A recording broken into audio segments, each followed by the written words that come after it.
Bien chicos, vamos a analizar lo que es el movimiento bidimensional, que como bien saben es el movimiento en los ejes X y Y.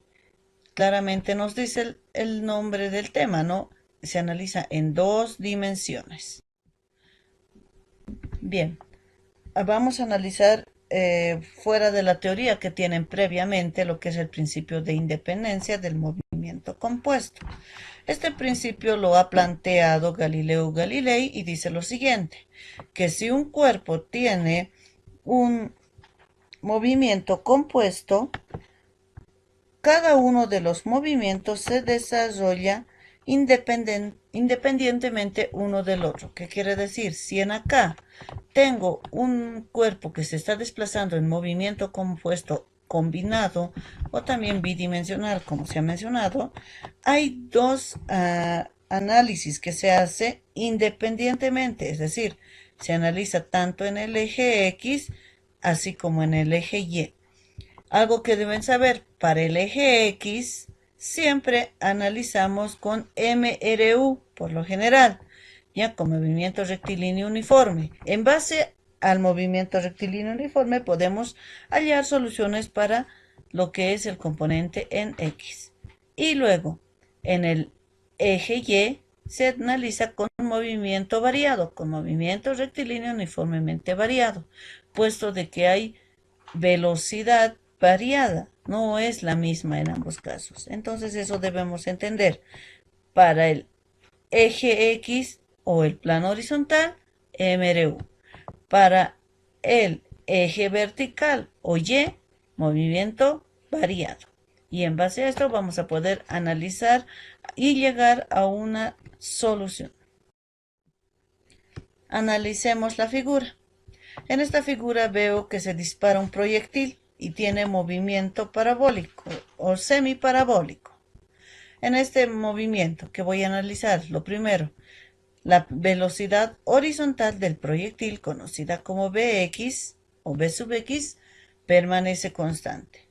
Una vez que se dispara el proyectil, el movimiento que tenga el proyectil, la velocidad en X siempre va a ser la misma en cualquiera de estos puntos, ¿ya?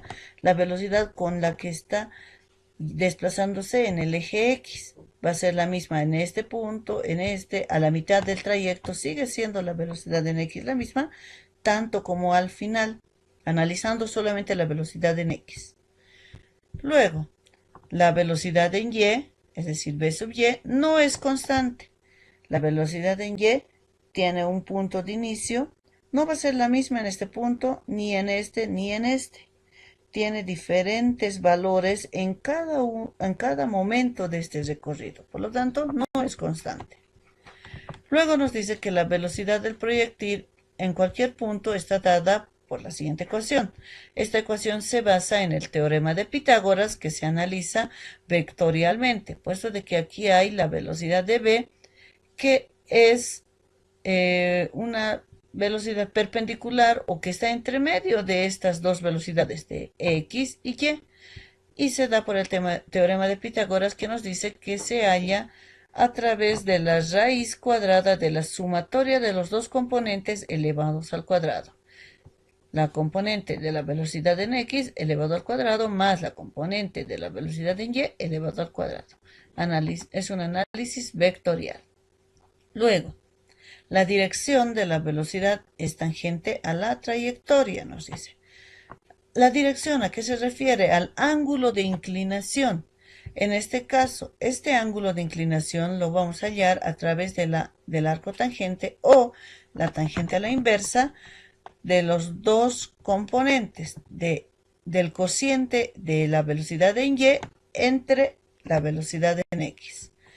Esto también se halla de acuerdo al análisis vectorial, puesto de que si quiero hallar el grado de inclinación de B con respecto a la horizontal, lo que hago es hallar su tangente a la inversa o tangente a la menos 1 del cateto opuesto, que es B en Y, porque no choca ahí el ángulo, dividido entre B en X, que es donde sí coincide el ángulo de inclinación.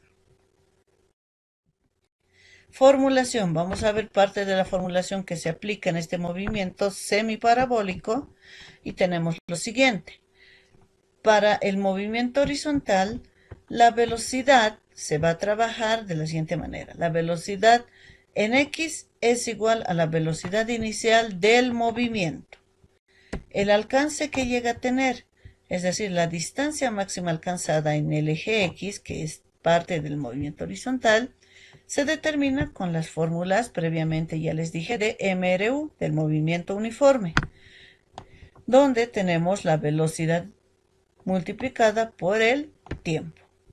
Ahora, en el plano vertical, en el movimiento vertical, la velocidad inicial en el eje Y va a tener el valor de 0.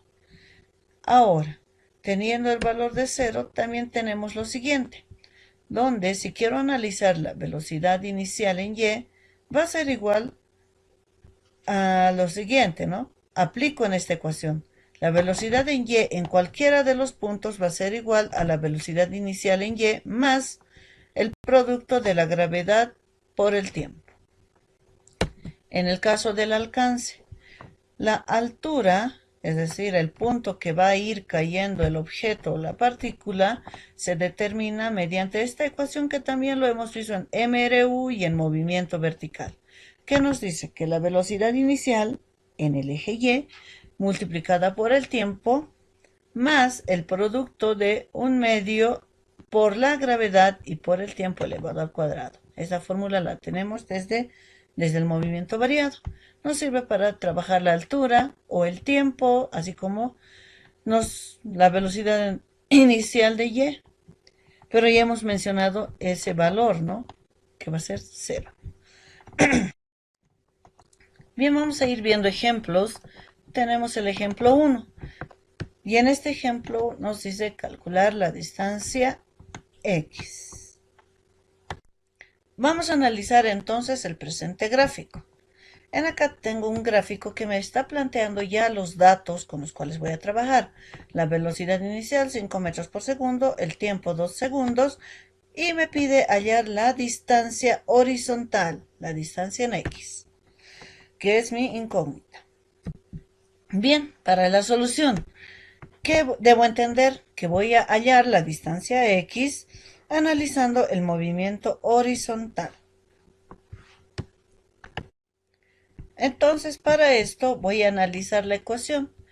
Como ya hemos visto, esta es una ecuación base de MRU, del movimiento uniforme. Con esta ecuación voy a dar solución a mi ejercicio porque estoy hallando la distancia, como nos dice aquí claramente, analizando el movimiento horizontal. Bien, voy a reemplazar los datos que tengo en el gráfico en mi fórmula. Y he reemplazado la velocidad con 5 metros por segundo y el tiempo con 2 segundos.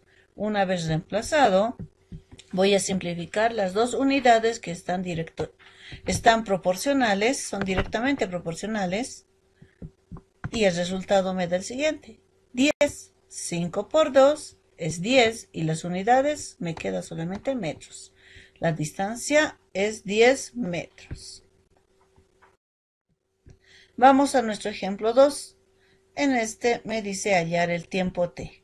Analizo mi gráfico. En este gráfico tengo lo siguiente. Tengo lo que es altura, 80 metros. Tengo la aceleración de la gravedad, 9,8 metros por segundo al cuadrado. Y como incógnita tengo el tiempo. Debo hallar el tiempo t. Bien, como solución, voy a hallar el tiempo t analizando el movimiento vertical, pues son los datos que me están indicando en qué plano voy a analizar este movimiento. Tengo la ecuación que me dice que la altura va a ser igual a la velocidad inicial en Y por el tiempo más un medio de la gravedad por el tiempo al cuadrado. Bien, algo que nos dijo previamente. Si la velocidad inicial en Y es igual a 0, entonces la altura va a ser igual a 0 más un medio de la gravedad por el tiempo al cuadrado. ¿Por qué 0? Me dirán. Es porque cualquier número multiplicado por 0 nos va a dar 0. Es decir, no importa el valor que tenga el tiempo, siempre y cuando se multiplique con la velocidad inicial en y, que es 0, su resultado de ese producto va a ser 0. Y bueno, el siguiente componente de la ecuación se mantiene tal cual porque no tiene ninguna afección. De este producto de acá, de todo esto, voy a despejar el tiempo t, porque ya que esto es 0, ya no lo denoto en la ecuación y me queda así. De acá despejo t. ¿Cómo voy a despejar? Mandando todos estos componentes al otro lado de la ecuación, haciendo lo contrario. Es decir, el 2 que está como divisor va a pasar aquí a multiplicar. El 1 a dividir, pero como cualquier número multiplicado por 1 no nos va a afectar, no lo denoto. Gravedad que está multiplicando, ese sí va a pasar a dividir, se denota tal cual. Y esta potencia cuadrática va a pasar al otro lado como raíz cuadrada. Vamos a ver el resultado de la siguiente manera. Y me queda la ecuación así, donde he hecho todo lo que les he dicho. Vamos mandando al otro lado uno por uno. Y si hay números que se están dividiendo, pues esos. Si aquí hubiera una suma o una resta, ese se va a ir antes. ¿Ya? Eso debemos recordar, ir paso a paso para no confundirnos. Una vez despejado, lo único que nos queda es reemplazar los valores que tenemos en el gráfico. 2 por la altura, que es 80 metros, dividido entre la aceleración de la gravedad, que es 9,8 metros por segundo al cuadrado. Una vez hecho esto, voy a simplificar las dos unidades que están directamente proporcionales. Ahora opero. Al operar 2 por 80 me da 160, dividido entre 9,8, el resultado es 16,33 segundos al cuadrado. Y de todo esto, de este producto, debo sacar su raíz. Voy a operar en la calculadora, saco la raíz de esta cifra y tengo como resultado la raíz de 16,33, 4,04. Raíz de segundos al cuadrado, solamente segundos. Bien, vamos al ejemplo 3. En el ejemplo 3 me dice calcular la altura h. Voy a ver mi gráfica y en esta gráfica tengo lo siguiente. Tengo los datos, tengo una altura general que la voy a denominar como y inicial o y sub 0 de 15 metros. Tengo la aceleración de la gravedad que es 9,8 metros por segundo al cuadrado, un dato constante. Tengo el tiempo en este pequeño tramo. Como pueden ver, en esta gráfica se divide en dos tramos. Antes de que llegue al suelo, en acá tengo un pequeño tramo y me dice, en este punto que está enmarcado aquí, ¿qué altura ha recorrido? Me da el tiempo de 1 segundo. Bien, voy a hallar la solución. Para hallar la altura, analizo el movimiento vertical.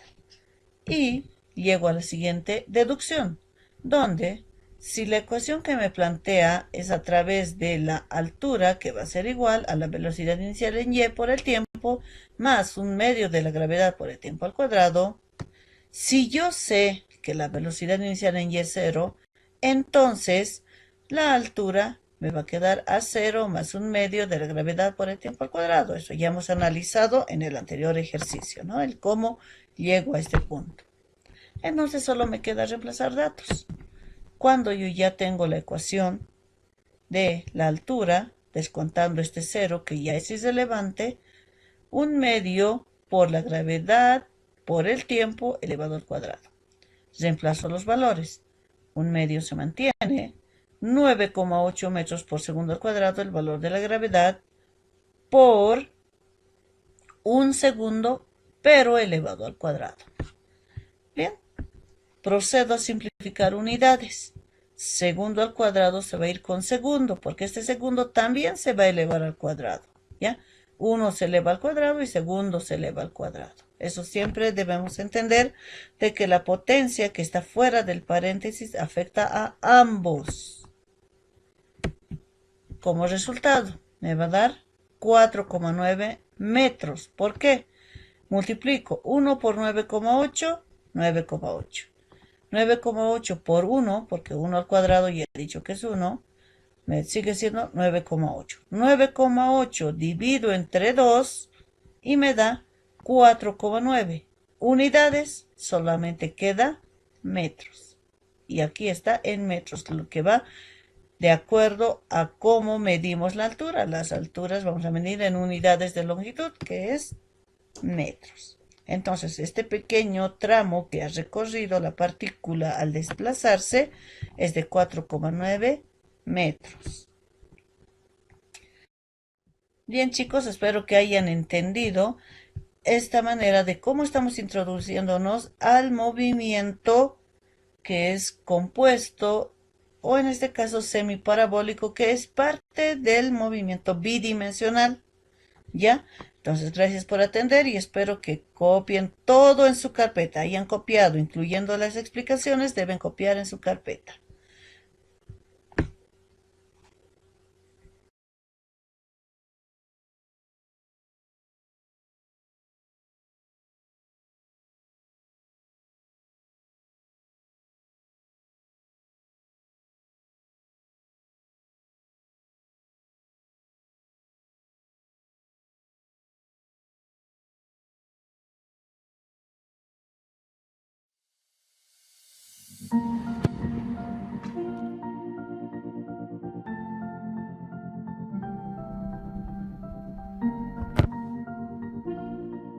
Hola a todos, soy Guido de Fubo Tricks Online y hoy te voy a enseñar una de las técnicas más efectivas para hacer un disparo bien potente.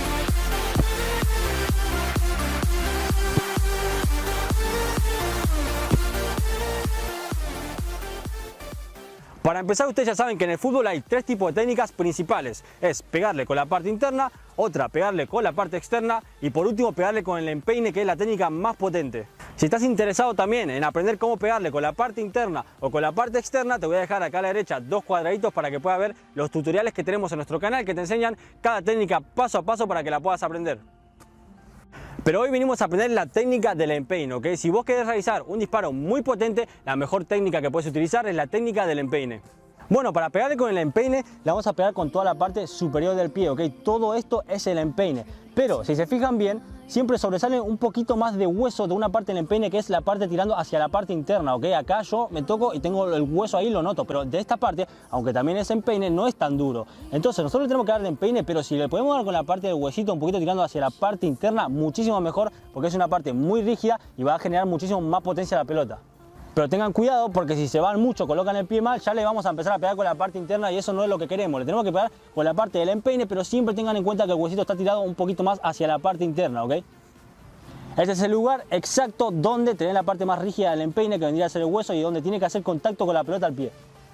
No se equivoquen, cuando digo parte del empeine, que es toda la parte de adelante, no piensen de pegarle así en ningún momento, ¿ok? Directamente bien recto a la pelota, no le peguen nunca de esta manera, porque cuando haces esto, le vas a pegar al piso la mayoría de las veces, ¿ok?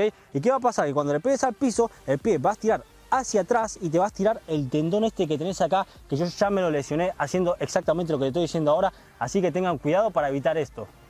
Si el arco está enfrente mío, lo que no tenemos que hacer es ir recto y pegarle recto, ¿ok? De esta manera. Es lo que dije antes que no tenés que hacer porque te puede lesionar, así que evítalo. Otra lesión casi idéntica a la de pegarle al suelo es la siguiente. Esta vez le vas a pegar a la pelota, no le vas a pegar al suelo.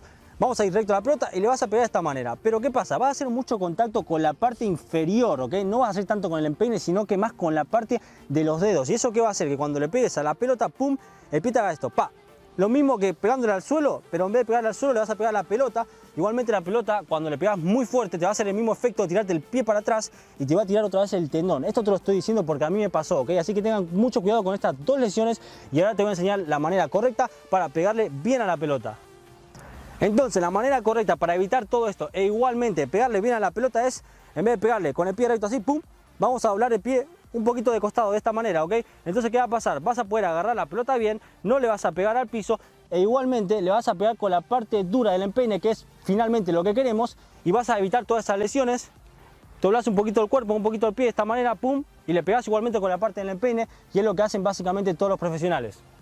Le pegamos un poquito como inclinado para que el pie entre bien abajo de la pelota y no te lesiones, ¿ok? La diferencia que hay entre hacer un pase, cambio de orientación, a hacer un tiro potente de empeine es que vos cuando le pegás a la pelota le pegás de la misma manera, pero después con el empeine pones el cuerpo un poco más de esta forma. Entonces el pie es como que hace como un giro, ¿ok? El pie va de costado y cuando le pegás se pone recto, ¿ok? Ya que no le podemos dar recto porque le pegamos al piso, como le dije antes, es como que le damos de costado y después lo ponemos recto, ¿ok? Por eso siempre cuando pateamos venimos de costado, hacemos así, pum, y después el cuerpo se pone de esta manera y se queda recto a portería.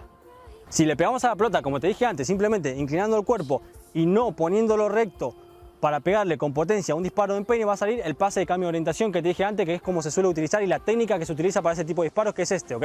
Pegamos así, dejamos el cuerpo así y es un tiro que es potente, pero es un tiro englobado, ¿ok? Es como que la pelota no va recto y nosotros queremos que sea un tiro potente y que vaya recto. Entonces, para generar este disparo de empeine y con potencia, vamos a usar lo mismo, la misma técnica del cambio de orientación. Vamos a ir un poquito hacia el costado y le vamos a pegar de esta forma, pero a medida que le pegamos con el pie no dominante, vamos a pegar un saltito. Le pegamos, pum, pegamos un saltito y el cuerpo lo estabilizamos en la trayectoria de la pelota, ¿ok? De esta forma, vamos corriendo hacia la pelota, le pegamos con la parte del empeine y estabilizamos el cuerpo, ¿ok? Y eso ya es un tiro muy potente, muchísimo más potente que lo que es el cambio de orientación. Y todo eso es lo que le dije, el pie empieza de costado, con el salto lo estabilizamos y lo ponemos recto y eso va a hacer que le dé mucha más potencia. Después, un error muy frecuente y muy importante es cómo posicionás el cuerpo, ¿ok? Los disparos de empeine se caracterizan porque muchas veces se te va la pelota muy alta, ¿ok? Es un error muy frecuente y es muy fácil poner el cuerpo de la manera incorrecta para que la pelota se vaya a las nubes. Para evitar esto, ¿qué vamos a hacer? Cuando le pegamos a la pelota, ¡pum!, le pegamos y el cuerpo lo inclinamos un poquito hacia adelante. Si lo inclinas mucho, la pelota no se va a elevar y va a ir a ras del suelo y no es tampoco lo que queremos. Si lo dejamos muy atrás, la pelota se va a las nubes. Tenés que buscar algo intermedio de cómo posicionar el cuerpo. Cuando le vas a pegar, saltás, ¡pum!, y lo posicionás bastante recto o un poquito más inclinado si querés que después baje rápido así. Pero básicamente eso, lo que tenés que tener en cuenta es que no inclines el cuerpo muy atrás ni tampoco muy hacia adelante. Tiene que ser algo intermedio para que se haga el disparo perfecto de empeine. ¿Y cómo vas a lograr esto? Simplemente practicando. Si estás apuntado en algún equipo, en los entrenos, podés intentar pegarle un buen chumbazo de empeine con mucha potencia, a ver si sale, quizás hasta marcas un buen gol. También, si no estás en un equipo, agarrar la pelota, date contra la pared, intentar meterle un buen chumbazo de empeine, practicar hasta que te salga bien un tiro bien potente, como sea, pero acá lo importante es que tenés que practicar. Bueno, para finalizar vamos a hablar de la distancia. Es algo que yo creo que no le tenemos que dar tanta importancia. Últimamente en YouTube siempre están hablando de cuántos pasos, 5, 6, 4 y medio, 3 y un paso más para adelante. Cosas muy raras, ¿ok? Acá la cosa es lógica. Si vos estás cerca no vas a generar potencia, vas a estar en una postura incómoda, no vas a poder generar esa buena potencia para pegarle. Si estás en la otra cancha, cuando llegues ya vas a estar cansado y aparte no vas a tener esa coordinación, porque vos lo que necesitas es coordinación. Por eso los profesionales empiezan poniendo el pie acá, porque ¿qué hacen? Hacen un paso para atrás, un paso, 2 pasos, 3 pasos, 4 pasos. Y cuando empiezan igual. 1, 2, 3, 4, ¿ok? Es más que nada ese cálculo para dar esos saltitos perfectos para cuando estés acá estar en una buena postura, ¿ok? Entonces eso, vos agarrás la pelota y andá, 1, 2, 3, 4. Yo acá creo que tengo bastante distancia, una buena potencia, le disparamos. Si querés uno más atrás, 2 más atrás, no importa, querés ir a lo bestia, te vas, yo qué sé, 7 pasos, venís a lo bestia, pum, le pegás un chumbazo, lo que vos quieras. Acá la cosa es practicar lo que a vos te venga cómodo. Eso sí, tengan en cuenta, cuando le vayan a pegar, algo importante que muchos no tienen en cuenta, la pierna con la que le vaya a pegar, tirarla bien hacia atrás antes de pegarle. Venís corriendo, la tirás bien hacia atrás, ¿ok? Para generar esa buena potencia. El tiro de empeine puede ser muy efectivo en ciertas ocasiones en la cancha y un disparo muy potente que puede sorprender. Pero tengan en cuenta que con el tiro de empeine no tenés tanta precisión como con otros disparos, como por ejemplo el disparo con la parte interna. Cuando vos pateas con el empeine, más o menos tirás en la zona por donde querés que vaya la pelota. Después el resto es un poquito de suerte. Si la pelota se va un poquito más para allá, un poquito más para acá, Vos sí podés afinarlo, podés afinar ese disparo y podés intentar que siempre vaya más o menos donde querés, pero es muy difícil que vaya la pelota exactamente donde querés, ¿ok? En cambio, con un tiro con la parte interna tenés muchísima más precisión y si lo practicás bien, casi siempre tenés esa posibilidad de clavarla al ángulo o tirarla muy ajustada a los palos, un disparo muy difícil para lo que es el portero, ¿ok? Pero con el empeine es un poquito diferente la cosa, es algo más de potencia que de precisión, así que ténganlo en cuenta también para su disparo con empeine. Bueno gente, espero que les haya gustado el tutorial de hoy. La verdad que estuvimos acá trabajando varias horas, hicimos muchas tomas porque esto es algo más complejo de lo normal, ¿ok?